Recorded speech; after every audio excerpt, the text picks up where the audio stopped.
Hey everyone, welcome to Logan's Mosh Pit. Glad to have you here. Do me a favor and please subscribe if you haven't already. Today we're going to do another episode of the Setlist Snubs series. In this series I'm going to bring to your attention a few songs from different bands that don't get played live very much. However, I'm going to give you some reasons why I feel like those underrated songs actually deserve to get played live more often than they do.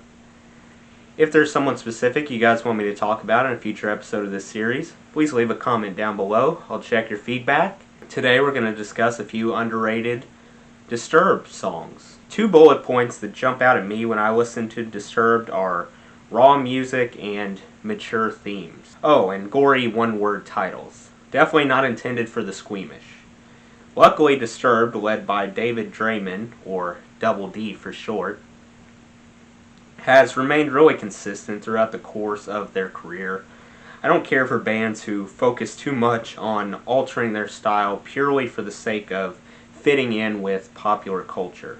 Before I unmask my handful of underrated Disturbed tracks, I want to remind you of reasons why all bands, not just Disturbed, turn towards certain songs live and turn away from others. Like always, I go over these reasons to educate new viewers, but if you've been here before, why don't you skip ahead a few minutes? The first reason is casual fans gather round the most highly esteemed songs. With Disturbed, this means Stupefy, The Game, Prayer, and Inside the Fire, etc., so on and so forth. Apart from those very, very acclaimed tunes, casual fans view the rest as practically meaningless. Another reason has to do with a whopping amount of pressure stemming from both fans and even fellow band members to hold on to biggest hits at concerts to keep fans in a good mood. If fans go home elated about what the set list entailed, then the chances of them buying tickets to a show later down the line builds.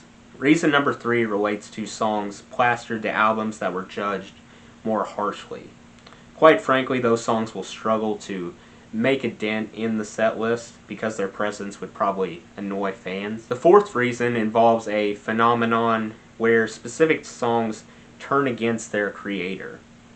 They antagonize a band to the point where they prefer not to play them live at all. This usually happens from constant repetition. Another reason is related to the size of fan populations. As a general rule, casual fans tower over hardcore fans. Therefore, the balance tips in their favor.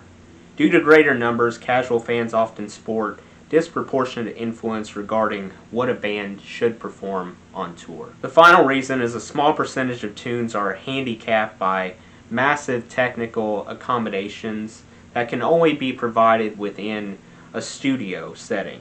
Attempting the same results live with comparatively primitive equipment at your disposal would not end well. Now that we've cleared up potential reasons, let's dive into a couple key Disturbed stats I was introduced to on Setlist.fm. I'll put a link to Setlist.fm in the description. To mosey on over to Setlist.fm, simply pull up Google, type in any band or solo artist you want, followed by tour statistics, and tap on the very first result. Then you will be greeted with gobs of information spanning songs, albums, and tours. You could spend all day there. According to Setlist.fm, Disturbed has been actively touring since 1999, and Down with the Sickness, the title track from their debut and seemingly most appetizing album among the community, stands tall, showing off 759 performances. To understand this number better, imagine that you agree to listen to the track Down with the Sickness exactly 759 times in a row, on loop, back to back, no breaks allowed. How long would it take you? Well, math tells us the answer is 164,703 seconds, or about 1.9 days. I can think of a lot of things I would rather do. Now, without further ado, I'm going to bring to light 5 majorly unappreciated Disturbed songs. Each one belongs to a different album. I also arranged them in descending order. I'll put a link to all 5 underrated Disturbed tracks we're going to talk about shortly in the description as well.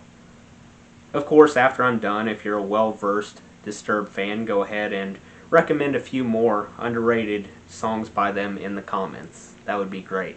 Starting off with a song called Meaning of Life, extracted from the Down with the Sickness album. Meaning of Life has accumulated 75 concert appearances, just 10% versus the top tune, Down with the Sickness. It portrays a big fight-feel atmosphere, almost like you're feeding off the energy dispelled by a huge crowd. During the song, lyrics point out an individual who can't handle moderation. They fall back on the all or nothing strategy. Compounding that drive, Whispers assaults listeners' senses to give in, decide. Descends into a battle of wills. Near the 3-minute mark, the lead singer David goes on a tirade, dashing to a fulfilling finish. Next, Bound off the Believe album arrives. Bound has racked up a live record of 61. If there was ever a sleeper track, this is it. Overall, Bound projects a nasty personality. The guitar sounded absolutely demolishing. Vocals reminded me of a coiled snake ready to strike, and the drums were pretty invigorating too. Bound feels like the opposite of the previous track, Down with the Sickness. Down with the Sickness centered on quenching thirst. Meanwhile, Bound clearly echoed resistance. I can't believe this didn't turn into a classic Disturbed song. It is my favorite of these 5 by far. After Bound, Torn manifests, representing the Indestructible album. Sadly, Torn has only showed up at 15 shows.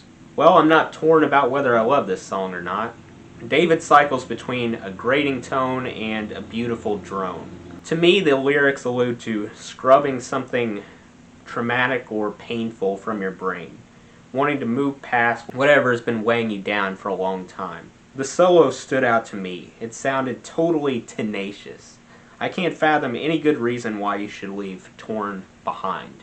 Next, Never Again, originating on Asylum, butts in, flashing a flimsy 5 engraving. More of the same, except you also get a history lesson bundled in the fabric. Never Again explains, in vivid detail, the devastation that occurred during the Holocaust. It begs listeners to not allow time to soften the impact of the Holocaust. An important lesson that can be learned is that fear should not be primed as motivation. Love, respect, and acceptance would be a lot more effective. Disturbed deserves, try saying that 5 times fast, credit for releasing a head-banging song that simultaneously urges people to use their head. Finally, I'm Alive, born on 10,000 Fist, doesn't live up to the hype live, also coming in at a lowly 5 times. However, this song still counts as a must-listen, in my opinion. Relatively tame by Disturbed standards, arguably the most inspirational tune from this batch, which we all need right now, right? I'm Alive pushes the message of coming together in the midst of adversity. Humans have always been wary of those who are different from themselves. This song brings up a very different proposal. Welcoming other people despite their irregularities. Caring about people whose beliefs clash against our own. Letting go of right versus wrong. We can accomplish infinitely more united than we can divided. I'm glad that I picked I'm Alive because the message seems particularly relevant to the current state of our society. It won't happen overnight, but I hope our society will get there sooner rather than later. Well, that's all I have for you guys. That does it for today's video, guys. I hope you enjoyed. Make sure to like, comment, and subscribe if you haven't already. I really appreciate the support. I'll see you next time. Until then, rock on.